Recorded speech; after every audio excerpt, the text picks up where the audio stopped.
ইসলামপুর ব্লকের অন্তর্গত কমলাগাঁও সুজালি অঞ্চলে অনির্দিষ্টকালের জন্য চলছে ধর্ণা মঞ্চ। গত শুক্রবার থেকে গ্রাম পঞ্চায়েত অফিসের সামনে ধর্ণায় বসেছেন। এরই মধ্যে দফায় দফায় চলছে মিটিং। ধর্ণা মঞ্চে একই স্লোগান, প্রধান নুরি বেগমের পদত্যাগ, ঘরের কাটমানির টাকা ফেরত দিতে হবে। যদিও প্রায় 200 লোকের কাটমানির টাকা ফেরত দেওয়া হয়েছে, বাকি লোকের টাকা ফেরত দিতে হবে এই দাবি তোলেন। এই ধর্ণা মঞ্চ দিনে দিনে কিন্তু আরো জোরদার হয়ে উঠছে।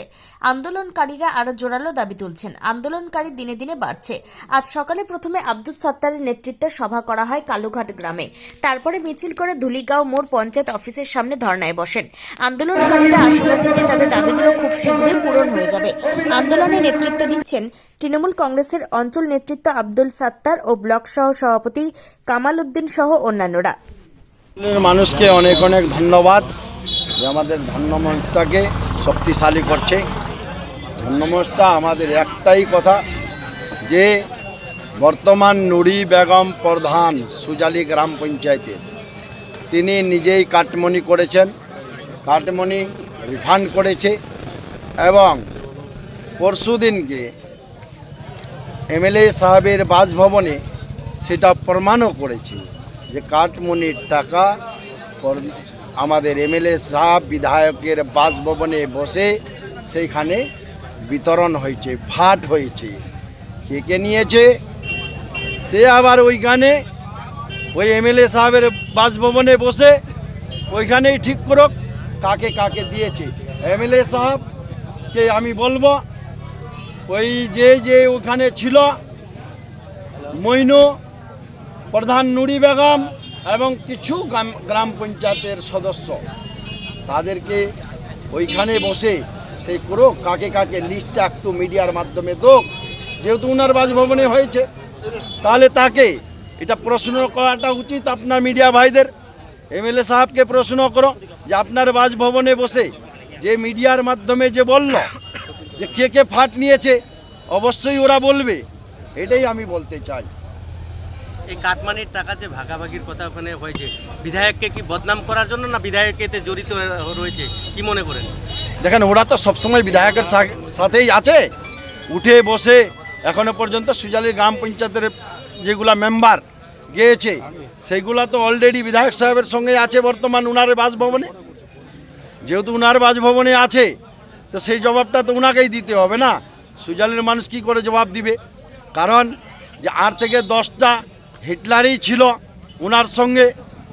আমি একটাই কথা বলেছিলাম, যখন আমি সুজালি পঞ্চায়েতের আমি প্রেসিডেন্ট হলাম, সভাপতি হলাম, আমি একটাই কথা বলেছিলাম যে খাऊंगा ना खाने दूंगा।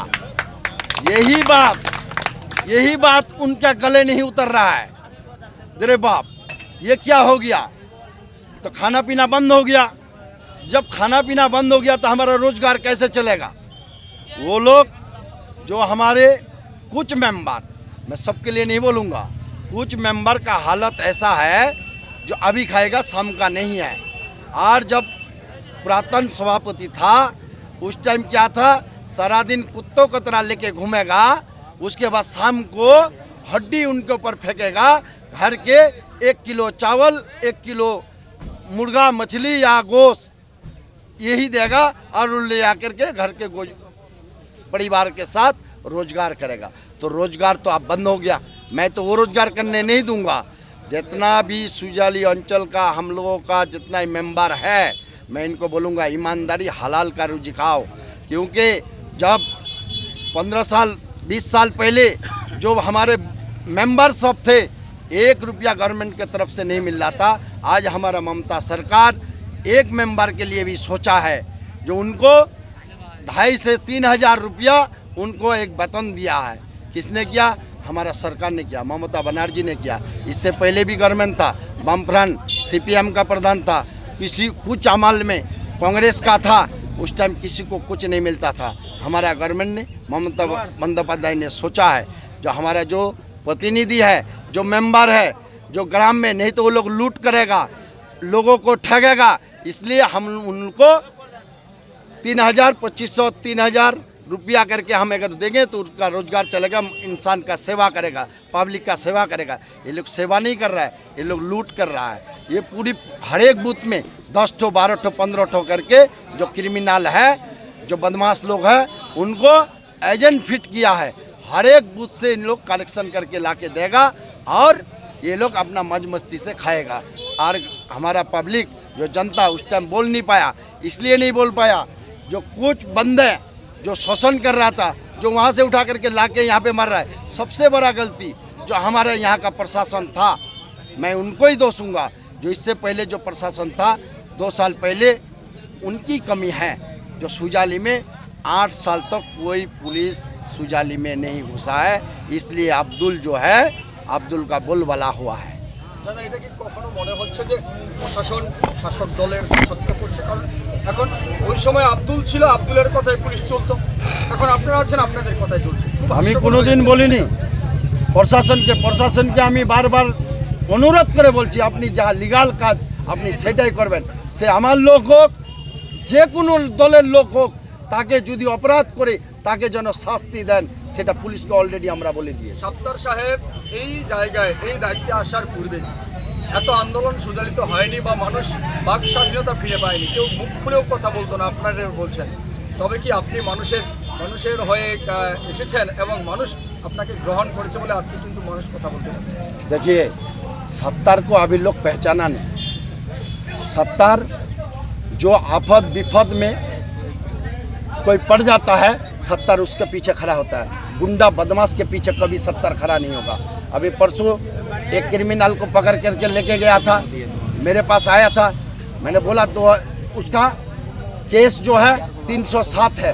मैंने 307 के केस में सत्तार कभी नहीं जाएगा। आप कोर्ट में जाइए, कोर्ट में जा करके वहाँ से विचार करके लेके आइए।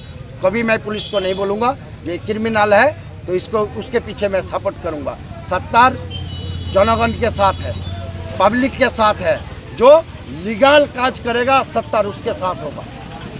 তাহলে কি আগামীতে আপনাদের সুখ হচ্ছে যে নুরুল বেগমের ইস্তফা এবং তার উপরে এফআইআর? এখন ওকে তো ইস্তফা করতেই হবে, ইস্তফা তো ওনাকে করতেই হবে। সুজালির জনগণ যেই দিকে জনগণ, সেই দিকে মেম্বার, সেই দিকে প্রধান। সুজালির জনগণ আমাদের সঙ্গে আছে, সুজালির জনগণের সঙ্গে আছে পাবলিক। সেই জন্য কয়েকটা মেম্বার, কয়েকটা একটা প্রধান, পুরাতন সভাপতি তো জঙ্গলে চলে গেছে, এখন আছে নুরি বেগম। নুরি বেগমকে বলেন না যে সুজালিতে ঘুরো। যে আমাদের পুরাতন সভাপতি ছিল, এখনো পর্যন্ত নান্দর বুথ দেখেনি, রাধারগোচের বুথ দেখেনি, ওই আতালডাঙ্গির বুথ দেখেনি, আপনার বানিয়াহাটের বুথ দেখেনি, আর বানিয়াহাটের বুথে নিজের ভাইকে দাঁড়িয়েছে। এখনো পর্যন্ত কোনো বুথ ওরা দেখেনি। শুধু ওই যে 10টা এজেন্ট, ওই 10টা এজেন্টকে অর্ডার করবে যে তোমরা নিয়ে আসো এখানে। সেটাই বলবো এমএলএ সাহেবকে হাত জোর করে বিনতি করে বলছি যে এমএলএ সাহেব, সুজালির জনগণ 25,000 জনগণ, 25,000 জনগণকে আপনি দেখেন, একটা পরিবারকে নিয়ে আপনি বেশি মাথা ঘামাবেন না। আগামী 2026 আমাকে ভালো মতো ভোটটা করতে দেন, কারণ ওটা আমাদের বাঙ্গাল সরকারের ভোট। ভোটটা যদি এদিক ওদিক হয় এমএলএ সাহেব, সেটার জবাব আপনাকে দিতে হবে। তাড়াতাড়ি, যত তাড়াতাড়ি হোক মেম্বার আর প্রধানকে আপনারা ছেড়ে দেন ওখান থেকে। যাদেরকে বন্দি করা আছে, সুজালিতে ঢুকতে পারছে না, ঢুকতে দেন না কেন? আপনার ওখানে কেন থাকছে? এখন কি আমাদের অনাস্থা আছে নাকি যে আপনারা এখনো পর্যন্ত মেম্বারদের ধরে রেখেছেন কেন? আপনি বললেন যে বিধায়কের আগামী 26 তারিখে 26-এ যে পড়বে, হয়তো আপনারা একদিকে রয়েছেন, বিধায়ক একদিকে রয়েছে। বিধায়ককে বলছেন যে আপনারা যে মেম্বারগুলোকে আপনি ছেড়ে দেন, জনগণের পাশে আছেন। বিধায়ক এই ব্যাপারে গতকালই বলেছে যে আমার ব্যাপার আমি বুঝে নেব। এই বিষয়টাকে কিভাবে দেখছেন? দেখেন, আমার ব্যাপার আমি বুঝে নিব, এই কথাটা বলেনি। আমি মিডিয়ার মাধ্যমে দেখেছি, আমি ফুটেজ ওটা বলেনি। কিন্তু আমি এটাই বলতে চাই, 25,000 মানে যেদিকে জনগণ আছে, আপনাকে সেই দিকে থাকতে হবে। মানুষের যা মতামত সেটা নিতে হবে। একটা পরিবার নিয়ে বারবার অনুরোধ করে বলছি যে একটা পরিবারকে নিয়ে আপনি মাথা ঘামাবেন না। আমরা যখন কোর কমিটি ওনার কাছে গিয়েছিলাম, মোটামুটি 1 বছর হয়ে গেল, হাতের পর হাত দিয়ে শপথ করেছিল যে আব্দুল বা আব্দুলের পরিবারকে আমি কোনো দিন আশ্রয় দেব না। তা সত্ত্বে আজকে এমন কি হয়ে গেল যে আব্দুলের পরিবারটাকে দেখতে পারছে, সুজালির জনগণকে দেখতে পারছে না, সেটার জবাব আপনারা মিডিয়ার মাধ্যমে হামিদুর রহমান সাহেব আমাদের বিধায়ক তার কাছ থেকে আপনারা নেবেন। বিধায়কের বাড়িতেই যে কনভেনার রয়েছে, হামিদুল সাহেব যথেষ্ট ভালোবাসতো, কারণ যখন সাত্তার সাহেব এই চেয়ারটা পেয়েছিল সেই সময় আপনাদের মনে আছে হয়তো আমরাই বাইট নিয়েছিলাম, এমএলএ সাহেব বলেছিল WB নিউজ টিভি চ্যানেলে, উনি বলেছিলেন যে সাত্তার সাহেবকে 80% মানুষ চাইছে, আব্দুলকে চায়নি, ফলে সাত্তার অঞ্চল সভাপতি হয়েছে এবং উনি খুব ভালো ভালো মানুষ। দেখেন আগে তো অবশ্যই বলেছিল, আমিও শুনেছিলাম, আমি তাকে ধন্যবাদও করেছি, কিন্তু যখন ও অন্যার বিরুদ্ধে আমরা কথা তুলছি, আওয়াজ তুলছি যে ওই পরিবারটাকে নিয়ে মাথা ঘামাবেন না, তারপরে ওই পরিবার নিয়ে, ওই প্রধান নিয়ে বলছে যে আব্দুল ও অনলিগাল কাজ করেছে, ও দোষী, ওর বউ দোষী নাই, ওর ছেলে দোষী নাই। কেন ওর ছেলে বিরোধী নির্দলের প্রার্থীর সঙ্গে যায়নি? গিয়েছি। সেই জন্য ওনাকে হাত জোর করে বিনতি করেছি আমরা যে আপনি ওই পরিবারটাকে ছাড়ে দেন। উনি বলেছে যে আব্দুল সত্তার অনেক ভালো লোক। আজকে কেন বলছে যে আব্দুল সত্তার অঞ্চল সভাপতি হয়েছে, তাকে এমএলএ সাহেব বলছে যে সত্তার এখন কিছু জানে না। আমি কিছু জানি না, এটা কীরকম করে আপনি বলছেন? আমি অনেক কিছু জানি, যে আমরা সবাই সুজালি অঞ্চলে আব্দুল বিরোধী থাকব। যদি কেউ আব্দুলের পাশে দাঁড়ায় আমি তারও বিরুদ্ধে কথা বলবো। দেখেন, এটা তো মিছিল নয়, মানুষ গ্রাম থেকে প্রতিবাদ জানাতে এসেছে। আব্দুল সত্তারের বাড়ি থেকে কিছু কর্মীরা বসেছিল, ওখান থেকে আব্দুল সত্তার যখন ধর্ণা মঞ্চে আসে, তাই আমরা একটা মিছিল সহকারে এখানে ধর্ণা মঞ্চে এসেছি। আপনারা জানেন মানুষ স্বপূর্তিভাবে 4র্থ দিন চলছে আমাদের ধর্ণা। আমরা 15 তারিখে শুরু করেছিলাম, আজকে 4র্থ দিন চলছে। মানুষ স্বপূর্তিভাবে, সাধারণ সুজালির মানুষ, জনগণ এটা প্রতিবাদ জানাচ্ছি। আমরা কেউ প্রতিবাদ জানাচ্ছি না, জনগণ জানাচ্ছে। কারণ সাসপেন্ড প্রধান, বহিষ্কৃত প্রধান, তৃণমূল কংগ্রেস থেকে তাকে বহিষ্কার করা হয়েছে। সেই প্রধানকে এবং তাকে প্রমাণিত হয়েছে দুর্নীতির সঙ্গে কাটমানি নিতে। পঞ্চায়েত চেয়ারে বসে 1100 মানুষের কাছে টাকা নিয়ে পঞ্চায়েত চেয়ারে বসে আজকে 161 জন লোককে টাকা দিয়েছে, 939 জন লোক টাকার দাবিতেই ধর্ণা বসছে।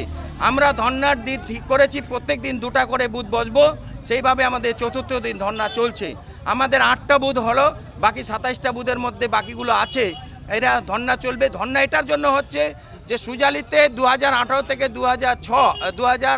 2023 যে প্রধান নুরি বেগম প্রধান ছিলেন চেয়ারে বসে, তিনি রূপসীর টাকা দুর্নীতি করেছেন। তিনি কৃষক বন্ধুর টাকা ডেথ সার্টিফিকেট 50,000 টাকা না দিলে তাকে ডেথ সার্টিফিকেট দিত না, তাই কৃষক বন্ধুরা 2 লক্ষ টাকা পেত না। 50,000 নেওয়ার পরে তাকে ডেথ সার্টিফিকেট দেওয়া হতো। এটা তো আমাদের সরকার দুর্নীতি করতে বলেনি। প্রত্যেক রূপসীর কাছে 2,000 টাকা করে নিত, এটা তো দুর্নীতি করতে বলেনি। তিনি একজন, তার প্রাক্তন কনভিনার আমাদের বা উনাদের যাই হোক একজন নেতা বলেছে বিধায়কের বাড়িতে কাটমানি দেওয়া হয়েছে। আমরা কখনো বলিনি। আমাদের বিধায়ককে নোংরা জায়গায় ফাঁসানোর চেষ্টা করছে মইনু সাহেব এবং নুরি বেগম। আমরা ধিক্কার জানাচ্ছি। বিধায়কের নাম নিল কেন? আমাদের বিধায়কের বাড়িতে কেন ওরা বললো এই কথাটা? তার জন্য আমরা পুলিশ প্রশাসনকে বলবো অবিলম্বে মইনুর বিরুদ্ধে, নুরি বেগমের বিরুদ্ধে তদন্ত করে তাদের বিরুদ্ধে এফআইআর করা হোক। আমাদের সরকারের যারা দুর্নীতি করেছে, যারা জড়িত, তাদের এফআইআর করে তাদের সরকার ব্যবস্থা নোক। আমরা চাইছি এই প্রধান নুরি বেগম দলের কেউ নয়, আমরা তৃণমূল কংগ্রেসের প্রধান চাইছি। আমরা নির্দলের প্রধানকে সুজালি অঞ্চলের মানুষ মানবে না, তার জন্য এই 4র্থ দিনে ধর্ণা চলছে। আপনারা জানেন তিস্তার মাটি কেটে বিক্রি করে দিয়েছে। আপনারা জানেন ঈদগাহ, মসজিদ, মাদ্রাসা, কবরস্থানের নামে আব্দুলের নামে নিজে রেকর্ড করে নিয়েছে। আপনারা জানেন প্রত্যেকটি পরিবারে ছেলে মেয়েরা বিয়ে করলে তাদের চাঁদা দিতে হয়। আপনারা যদি আমাদের সময় দেন 2টার পরে যাদের কাছে অত্যাচার হয়েছে, জুলুম হয়েছে, এবং এখানে মুন্সিগঞ্জের আমাদের ডাক নাম হচ্ছে ডাকুয়া না কি যেন, উনার 1 বিঘা জমির মধ্যে আব্দুল পুকুর খুঁড়ে দিয়েছে, জমিটা কোনো দিন ওকে রেজিস্ট্রি করে নেয়নি। এইভাবে আপনারা জানেন। তাই প্রত্যেকটি মানুষের কাছে আপনি প্রশ্ন করুন কিভাবে অত্যাচার করেছে, জুলুম করেছে। আমরা এই অত্যাচার জুলুমের বিরুদ্ধে সুজালির সাধারণ মানুষ, কোনো নেতৃত্ব নয়, সাধারণ মানুষ প্রতিবাদে আজকে ধর্নায় এসেছে। তো আপনাদেরও বিধায়ক, সেহেতু কি বিধায়কের সঙ্গে আপনারা রয়েছেন এরকম? দেখেন, আমরা তো তৃণমূলের বিধায়ক। আমাদের বিধায়কে মইনুবাবু নোংরা ভাষা কেন বলল? নোংরা চরিত্র কথা কেন প্রকাশ করলো, বিধায়কের বাড়িতে কাটমানি দেওয়া হয়েছে, তিনি শুধু কখনো আব্দুলের কাছে থেকে আমাদের বিভ্রান্তি করাচ্ছেন, কখনো সাত্তারের কাছে থেকে বিভ্রান্তি করাচ্ছেন, কখনো বিধায়কের বাড়িতে আশ্রয় নিয়ে বিধায়কের নাম আজকে একটা খারাপ ব্যবহার করছেন, বিধায়কের একটা ভাবমূর্তি নষ্ট করতে চাইছেন। তার জন্য আমরা তৃণমূলের পক্ষ থেকে, সুজালি অঞ্চল কংগ্রেসের তৃণমূল কংগ্রেসের পক্ষ থেকে আমরা ধিক্কার জানাচ্ছি। মইন সাহেবের বিরুদ্ধে অ্যাকশন নিতে বিধায়ককে অনুরোধ করব। তার নাম কেন জড়িত করে দিল, তার বিরুদ্ধে অ্যাকশন নেওয়ার জন্য বিধায়কের কাছে অনুরোধ আমাদের। আপনারা জানাবেন। বিধায়কের কাছে সবাই জেনে ফেলছে, বিধায়কও জেনে ফেলছে। আমরা টেলিফোনের মাধ্যমে অবশ্যই বিধায়ক সাহেবকে জানাবো যে আপনার নাম কেন এখানে জড়িত করলো। কখনো আপনার নাম বলছে, কখনো কারো নাম বলছে, কালকে কার নাম বলবে বলা যাবে না। সেই মানুষটাকে প্রশ্ন করে তাকে দল থেকে আমরা বহিষ্কার করেছি। তাই যেন বিধায়ক সাহেব ওই মইন সাহেবকে আশ্রয় না দেয়, এটাই আমাদের কথা। আর একটাই কথা, তৃণমূল কংগ্রেসের আমরা প্রধান চাচ্ছি। আমরা বহিষ্কৃত নুরি বেগমকে প্রধান সুজালি অঞ্চলের মানুষ মানছে না, মানবে না। আগামী 4 মাসের মধ্যে নতুন প্রধান করে ছাড়বো বিষয়টা। অবশ্যই গ্রাম পঞ্চায়েতের মেম্বাররা দেখছেন, লতিফুল সাহেব আছে, জিয়ারুল সাহেব আছে, মুক্তার আছে, আপনাদের অলিয়র আছে, মোহাম্মদ আছে, আমাদের কবির মেম্বার সাহেব আছে, সমস্ত মেম্বারগুলো আমাদের সঙ্গে আছে। কে মেম্বার কোথায় গেছে, বিধায়কের সাথে দেখা করতে গেছে।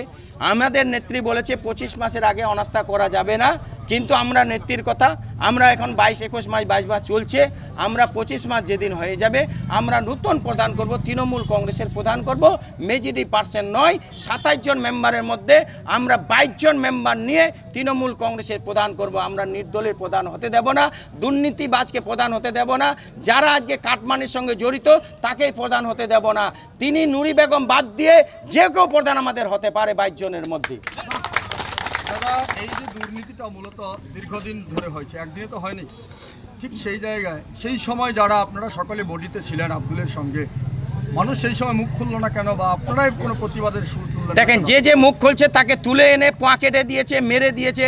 মইন সাহেবের ভাইকে পোয়াটা কেটে দিয়েছে মাদ্রাসাতে 4 নামে। প্রতিবাদ কি করে করবে? জয়নাল প্রতিবাদ করেছিল, তার গুলি মেরে দিল। জয়নালের ভাই প্রতিবাদ করেছিল, ফারুক তার হাত কেটে নিল। তার ভাই নিজে আব্দুল খালেক গ্রাম পঞ্চায়েতের মেম্বার প্রতিবাদ করেছিল, তার হাতটা পর্যন্ত কেটে নিয়েছে। ভাইয়ের হাত কেটে নেবে মানুষ প্রতিবাদ করতে সাহস পাবে? এবং দলের দায়িত্ব ছিল তাই মানুষ সাহস পায়নি। আজকে দলের দায়িত্ব নেই তাই মানুষ কথা বলতে পারছে।